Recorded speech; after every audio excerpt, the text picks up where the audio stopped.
The true revolutionary, wrote Ernesto Che Guevara, whose words and good looks inspired a billion t-shirts, should be a complete ascetic, a man wedded to an austerity born of rigid self-control, he wrote, with moral conduct that shows him to be a true priest of the reform to which he aspires.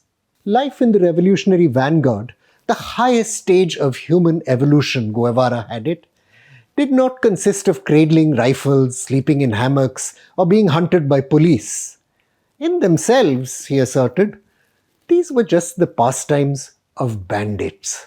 Well, in the shade of the maple leaf, a somewhat different kind of revolutionary aesthetic has been growing. What a marvel the Kalashnikov is, one Khalistan hip-hop video gloats against a backdrop of Rolls-Royce cars, elegant villas, and podgy 20-somethings in baseball shirts.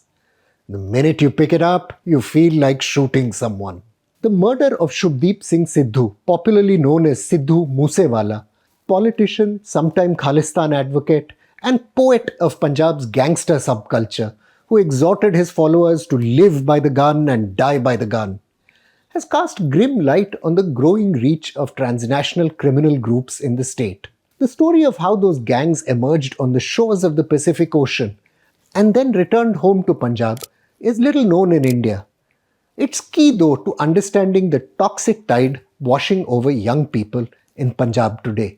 Live fast, die young, and have a good-looking corpse. So Bhupinder Bindi Singh Johal is reputed to have told his friends. Some people might find this implausible, since the line comes from a brilliant but little-known book written in 1947. If he did read the book, the most iconic of Punjabi-origin Canadian gangsters might have found the world Willard Motley described in Knock on Any Door familiar. Like Johal, the central character of Motley's book, a young immigrant denied entry to the middle-class paradise turned to violent crime, was killed. The Punjabi diaspora in Canada has birthed some of India's most treasured heritage.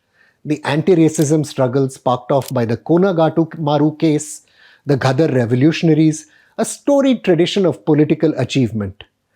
Johal, Bindi to his friends, emerged from the dysfunction nestled inside this dream. 5 years old when his family immigrated to Canada in 1975, Johal is believed to have been raised by a single working mother in Vancouver. Early on, Johal did pretty well at school, where, by the way, now Minister of International Development Harjit Sajjan was also a student at the time, but he was expelled for a violent attack on the vice principal. Prosecutions followed for crimes ranging from smashing in car windows to brawling. Ethnic Punjabi gangs had started becoming a part of Vancouver's landscape in the 1980s when Johal was growing up.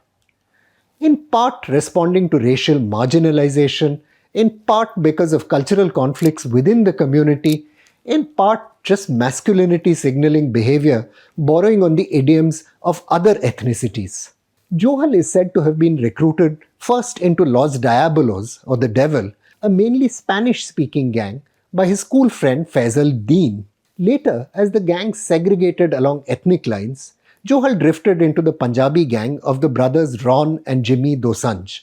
Flush with funds from the drug market, the criminologist Stephen Schneider has estimated, Johal was soon making upwards of $800,000 a week. The work, obviously, was bloody. In 1995, Johal was tried for killing his patrons, the Dosanjh brothers.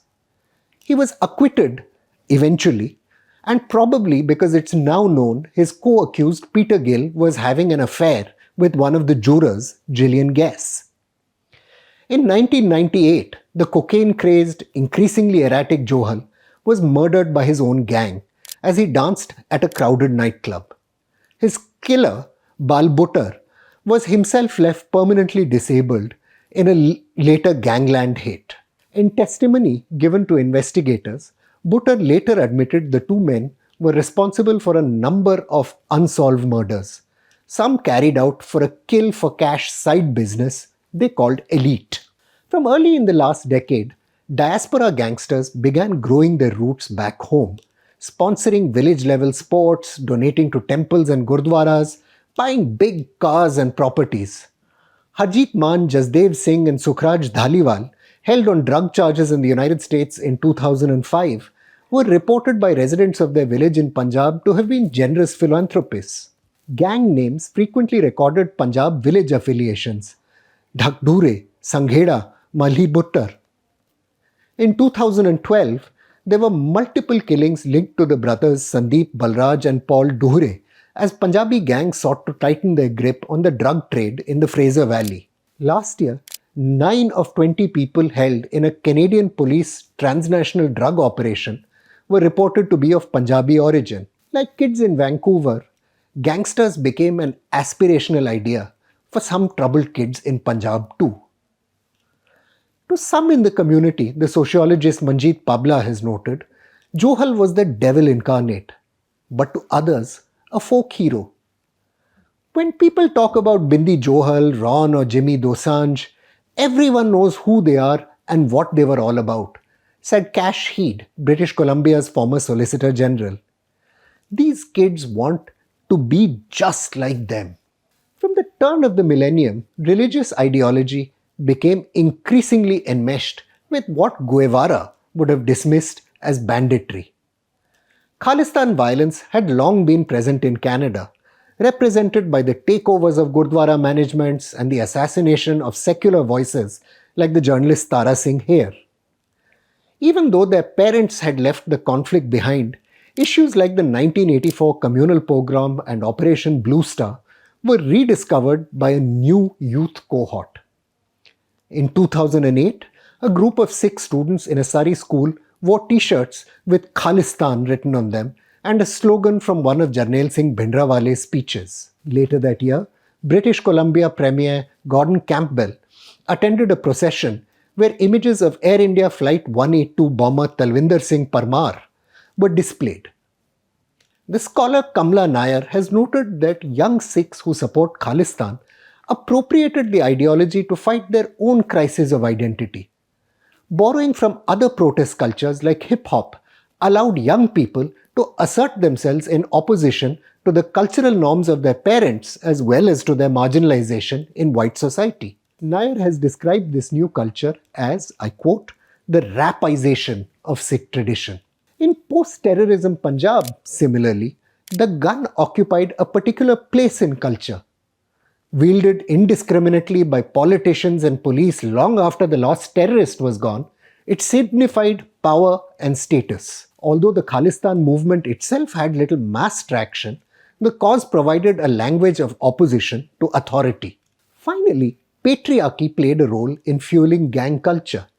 In a thoughtful 2002 article, journalist Renu Bakshi observed that male gang violence was coddled by parents. From the moment a Punjabi boy opens his eyes, his parents hand him the keys to the Porsche of life, she noticed.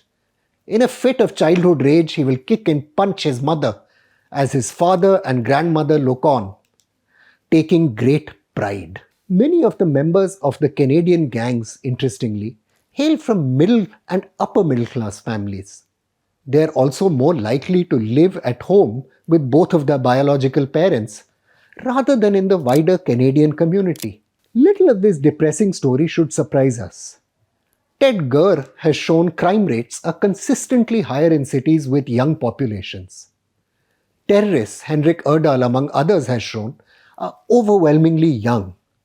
From medieval Europe to the Third Reich, too many young people with too little to do have been at the vanguard of political and social crises. Tempting as it might be to cast violence in Punjab as just an inter-services intelligence-crafted plot, the murder of Shubdeep Sidhu ought also be an opportunity to reflect on what happens when cultures prove unable to engage with restive youth cohorts. I'm Praveen Swami and I'm National Security Editor at ThePrint.